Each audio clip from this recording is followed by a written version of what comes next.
To study about a specific part of the earth, we need maps. Let us know more about maps.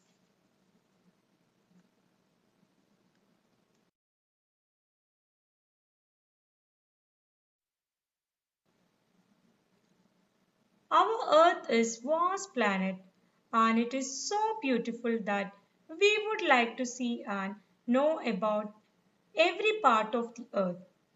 A globe can be useful when we want to study the earth as whole.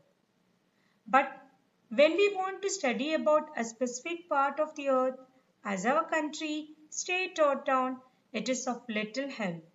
To overcome this limitation, we use maps.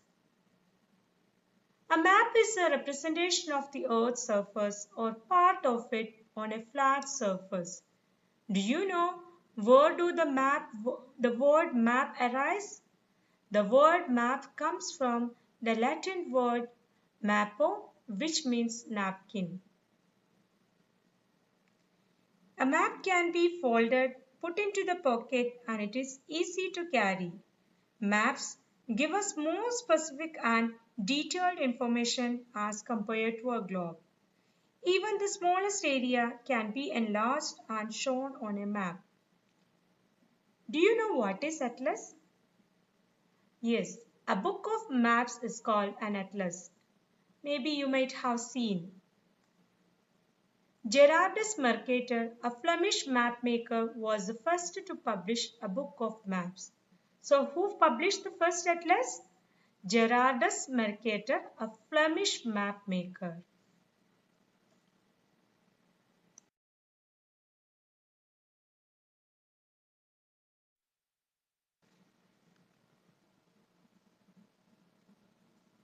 We can draw maps on a flat surface to show continents, countries, cities, and even a neighborhood. You can draw a map of our own school and show all the details on it. In this way, a map is better than a globe. However, the earth is spherical in shape and its surface is curved. A curved surface cannot be shown correctly on a flat surface such as paper. You can do this activity and you can find out that.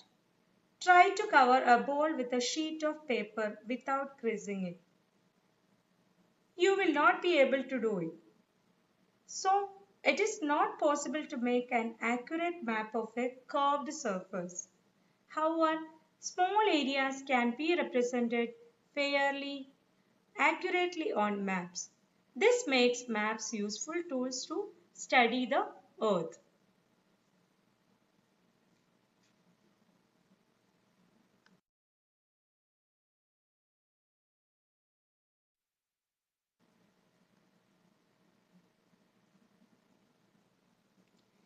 Fact-wise, do you know one of the earliest surviving globes is the Erdapfel or Earth apple.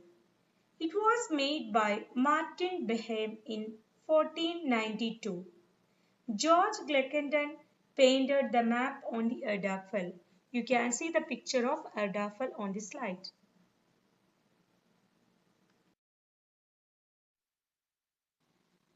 There are many types of maps. They are physical map, political map, thematic map, etc.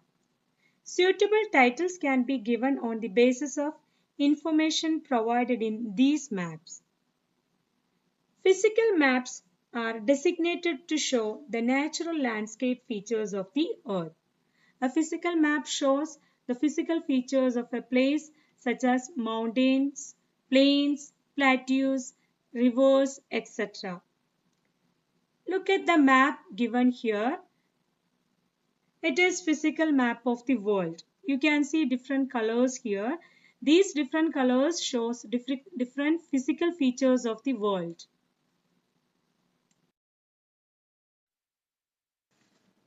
A political map is a map that shows the political features of a given area.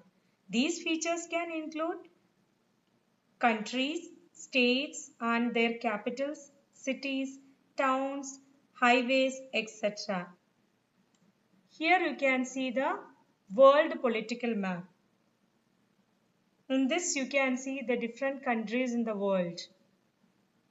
You can see Canada, you can see Brazil, you can see Russia, China, etc.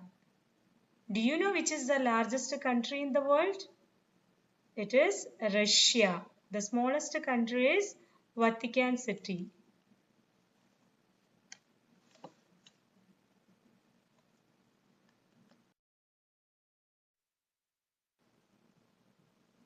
A climatic map is a depiction of prevailing weather patterns in a given area.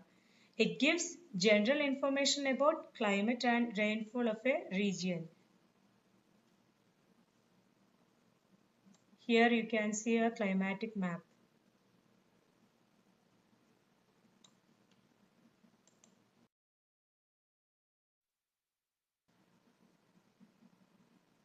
Besides these, there are maps that tell us about the industries, population, transport, minerals, crops, soil, natural resources, forests and wildlife of a region. Here are some examples. In this map, it shows the population of world in different years. Here, in this map, it shows the natural resources of world. This map shows the wildlife destruction.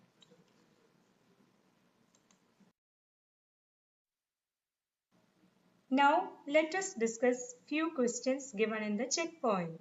Page number 11. First question. The large water bodies on the earth are called oceans. Second one. The earth is cylindrical, triangular, spherical in shape. What is the correct answer? Spherical in shape. Underline spherical. A globe is a diagram, map, model of the earth. What is a globe? Yes, it's a model of the earth. So underline model. The first person who published a collection of maps was Copernicus, Magellan, Mercator. Who was it? Yes, it is Gerardus Mercator.